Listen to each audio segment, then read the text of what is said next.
होए वारिचर बारे विरागी। और जल में रहने वाले सभी जीव वारिचर, वारी विरागी हो जाए, अर्थात पानी में रहने वाले जीव बिना पानी के जीने लगे। मछलियां, मगर, कछुए सब बिना पानी के जीने लगे। ऐसा संभव है, ऐसा हो सकता है। भयऊ ज्ञान बर मिटहे न मोहू। बड़े कोई बहुत बड़ा ज्ञानी हो जाए और ज्ञानी होने के बाद में सब संदेह खत्म हो जाते हैं, सारे मोह खत्म हो जाते हैं। माता कह रही है भरत, माना कि बहुत ज्ञानी होने के बाद में उसका मोह न मिटे, पर तुम राम है प्रतिकूल न हो। ये ऊपर वाली बातें संभव हो सकती है भरत। बर्फ में से अग्नि उत्पन्न हो सकती है, चंद्रमा में से जहर बरस सकता है, ज्ञान के होने के बाद में भी मोह नहीं मिटे, ऐसा हो सकता है, लेकिन तुम राम के विरुद्ध कभी नहीं हो सकते हो। मत तुम्हारे यह जो जग कही, सो सपने सुख सुगत न लहई। यदि भरत इस संसार में कोई भी व्यक्ति यूं कहेगा कि इस काम में भरत का भी सहमति थी, वो सपने में भी, जगते हो जीवित में तो जाने दो भरत, सपने में भी उसको सुख और सुगति प्राप्त नहीं होगी। ऐसा कौशल्या माता ने भरत को कहा। अस कहे मातु भरत ही लाए, थन पै समय नैन जल थाए। माता ने ऐसा करके फिर से भरत को अपने कलेजे से लगा लिया है और उनकी आंखों में से आंसुओं की धारा बह रही है। करत बिलाप बहुत ही भांति, बैठे ही बीत गई सब राती। ऐसे रोते गाते अपनी अपनी कथाएं, अपनी अपनी सफाई, अपना अपना चरित्र सुनाते सुनाते पूरी रात हो गई। भरत और माता ऐसी प्रकार से अपने रोते रहे। प्रभात हो जाता है। बंधु वामदेव वशिष्ठ तब आए, सचिव महाजन सकल बुलाए। उस समय पर जो बड़े योग गुरुदेव थे, पुरोहित थे, पंडित जी थे, साधु थे, तो वामदेव और वशिष्ठ जी वहां पर आए। उन्होंने सभी मंत्रियों को, महाजनों को, सामंतों को तत्काल सभा बुलाई। पूरे अयोध्या के जो जो राज दरबार के अधिकारी थे उनको तत्काल गुरुदेव वशिष्ठ ने बुलवा दिया।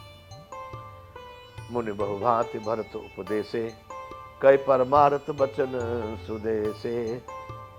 वशिष्ठ जी ने परमार्थ के सुंदर समयानुकूल वचन कहकर बहुत प्रकार से भरत जी को भी समझाया। बंधुओं, पर भरत जी ने किसी की सुनी नहीं है, याद रखना। समझाया सबने, किसी का विरोध नहीं किया है, किसी का अपमान नहीं किया है, किसी का निरादर नहीं किया है, लेकिन भरत ने राम को नहीं छोड़ा। बहुत समझाया वशिष्ठ जी ने, बड़े बड़े उपदेश दिए हैं। 169वां दुआ बंधुओं ये अयोध्या कांड का।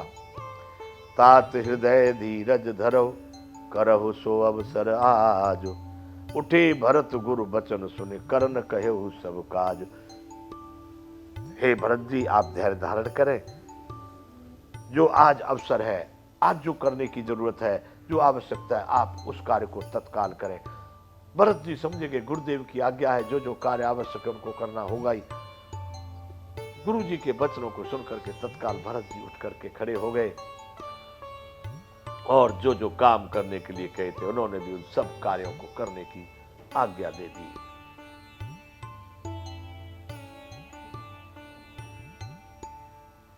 तत्काल सभी संजाम तैयार किया जाए जो गुरुदेव कहते हैं। नृप तनु वेद विदित अनवावा, परम विचित्र विमानु बनावा। राजा का जो पार्थिव शरीर हुआ रखा हुआ था, वेद विदित शास्त्र सम्मत जो जो प्रक्रिया होती है उन प्रकार से, उन मंत्रों से, उन तत्वों से उनको स्नान करवाया गया और एक बड़ा विचित्र विमान, यानी जो अर्थी बनाई गई जिस पर लेकर के जाते हैं, ऐसा एक सुंदर बहुत दिव्य विचित्र विमान बनाया गया। गहि पद भरतो मातु सब राखी, रही राने दर्शन अभिलाषी। भरत जी ने सब माताओं को चढ़ पकड़ करके रखा, अर्थात प्रार्थना करके उनको सती होने से रोक लिया। गए पद भरत मातु सब राखी, रही रान दर्शन अभिलाषी। वे रानियां भी श्री राम के दर्शन की अभिलाषा से रुक गई। वो भी मान गई कि राम 14 वर्ष के बाद फिर आएंगे।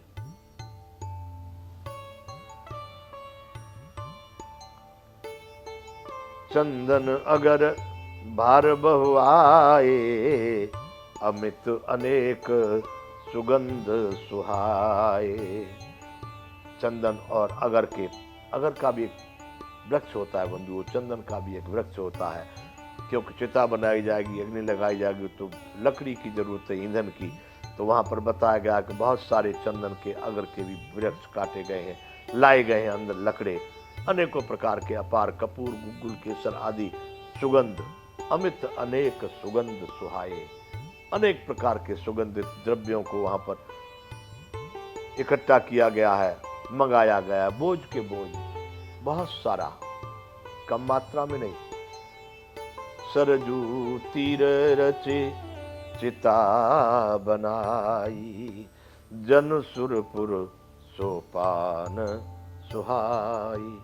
सरयू के किनारे पर महाराज दशरथ जी के लिए जो चिता तैयार की गई, मान लो वो स्वर्ग की सीढ़ी बनाई गई है, जहां से महाराज दशरथ स्वर्ग को सधार जाएंगे, स्वर्ग को जाएंगे। ऐसा सुंदर चिता बनाई गई जो सीधे स्वर्ग के लिए सीढ़ियों के समान थी। एहि विधि दाह क्रिया सब कीनी, विधिवत नहाए तिलांजलि दीनी। इस प्रकार से जो महाराज दशरथ के लिए वेदों में विदित जिस प्रकार की उच्च कोटि की विधि थी, उस विधि प्रकार से सब दाह क्रिया मतलब अंतिम संस्कार की विधि कर दी। फिर विधिवत नहा करके, स्नान करके महाराज के उसमें तिलांजलि भरत जी ने दी है नहाने के पश्चात। सोधे सुमति सब वेद पुराना, कीन भरत दस गात विधाना। फिर वेद स्मृति और पुराण सबका मत निश्चय करके, बड़े बड़े योग्य उनके पास में गुरुदेव थे, बड़े बड़े उच्च कोटि के मंत्री थे, बड़े बड़े उच्च कोटि के ब्राह्मण थे। निश्चय करके उसके अनुसार भरत जी ने पिता का 10 गात विधान, यानी 10 दिनों का जो कृत्य होता है, 10 दिन में जो प्रक्रिया की जाती है किसी के देहावसान के बाद, वो भरत जी ने अपने पिताजी के लिए बहुत अच्छे ढंग से संपन्न की है। जहां जस मुनिवर आय सुदीना, ता सब सहस भांति सब कीना।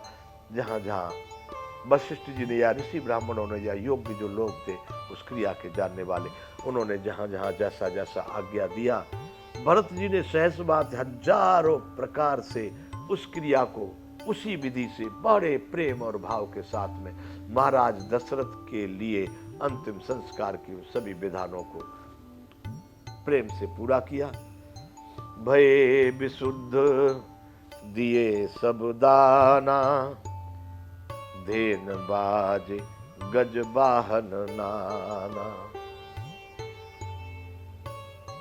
विधि पूर्वक सब कार्य हो जाने पर भरत जी ने सब प्रकार से दान दिए, गाय दी है दान में, घोड़े दिए, हाथी दिए और अनेक प्रकार की और भी जो सवारियां थी, वस्त्र जो भी कुछ उचित था उस समय पर महाराज दशरथ के लिए वो सब विधान भरत जी ने किया।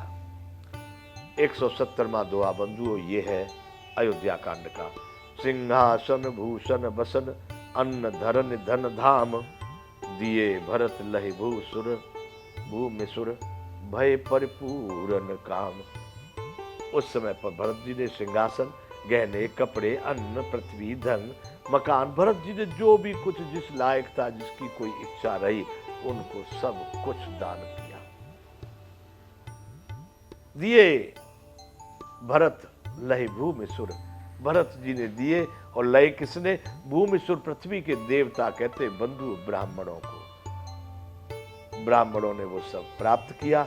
भय परिपूर्ण काम, वो सभी पूर्ण काम हो गए। जितनी इच्छा थी उससे भी अधिक भरत जी ने दिया, तो उनकी इच्छा ही समाप्त हो गई।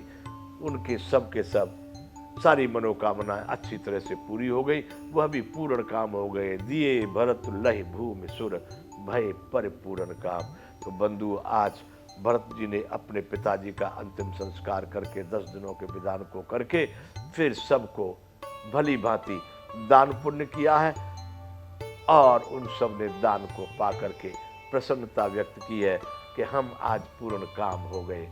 भरत जी ने इतना कुछ दिया। तो बंधुओं, आज यहीं पर भरत जी के साथ में यहीं पर विराम किया जाएगा। आगे कथा फिर चलेगी यहाँ से। अब यहाँ पर विराम करते बोलिए श्री रामचंद्र भगवान की जय। जय विश्व बंधु।